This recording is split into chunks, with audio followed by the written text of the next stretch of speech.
The Syrian army was formed in July of 2011, but within just 1 year, there were already widespread reports that al-Qaeda in Syria had infiltrated. In 2012, I became the first reporter to question President Obama directly about the U.S. arming a group that had members of al-Qaeda. There's some concern about the U.S. funding the Syrian opposition when there are a lot of reports that al-Qaeda is kind of heading up that opposition. How do you justify the two? Well, I share that concern, and so what we've done is to say we will provide non-lethal assistance to Syrian opposition leadership that are committed to a political transition, committed to an observance of human rights. It's costing us dollars that we need here at home. We cannot keep doing this. As I said earlier, it has to be in our national interest. We have to have a reason to be somewhere outside of this country. We can control the purse strings in Congress. That's how you cut this off. I want to start off by saying thank you to House members, Republican and Democrat, who came together today to pass an important component on our strategy for dealing with this terrible terrorist organization known as ISIL. The Senate has approved a plan for the military to train and equip Syrian rebels, clearing the measure for President Barack Obama's signature. This vote, the yeas are 273, the nays are 156. The amendment is adopted. Well, while there were non-jihadist rebels in the original Free Syrian Army, they did not last long.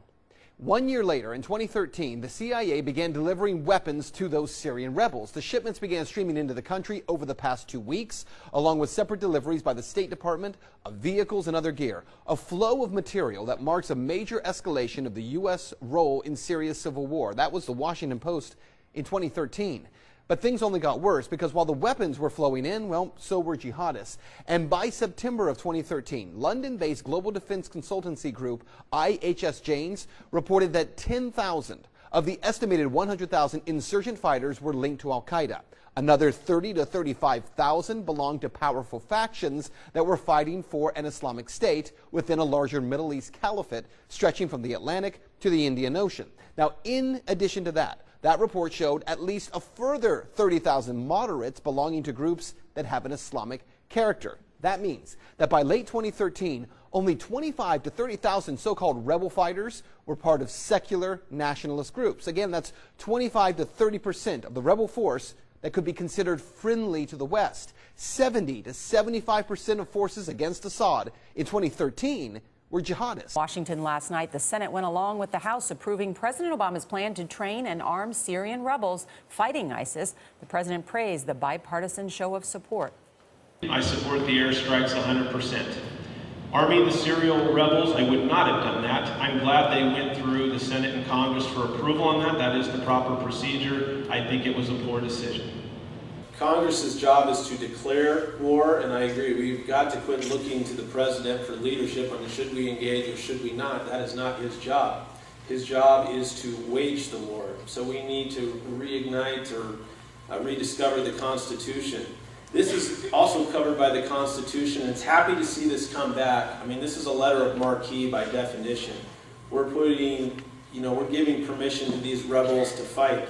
I do not support the rebel armament. Just from history, we've always made the wrong mistake by arming rebels. Chairman, General Austin, when Senator Carter was here before this committee in July, he testified that there were only about 60 Syrian fighters that had been trained in our train and equip program and reinserted. We've heard reports about the attacks on those individuals when they were reinserted back into Syria. Can you tell us what the total number of trained fighters remains? It's a small number, and the ones that are in the fight is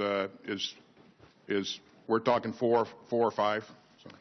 Let me ask you really about the Syrian situation. It's such a disaster. I mean, we've got hundreds of thousands dead, 6 million refugees, and I don't see an end in sight. A wise statesman would have seen the danger in Syria.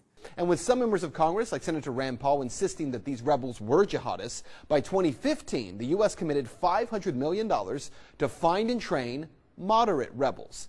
Instead, by September, a major blow, 3,000 of the few remaining FSA fighters, they defected from the organization. They proclaimed their allegiance to ISIS.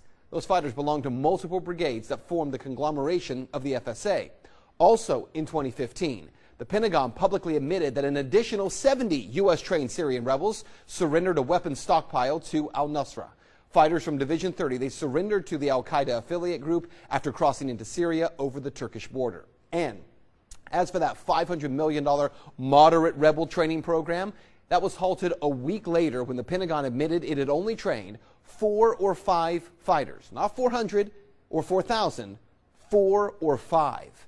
And it was in 2015 when the International Business Times reported that the moderate movement in Syria could be officially considered dead as of last week, when the last U.S.-backed rebel faction disbanded its members, joining extremist groups such as the Nusra Front, the al-Qaeda offshoot in the country.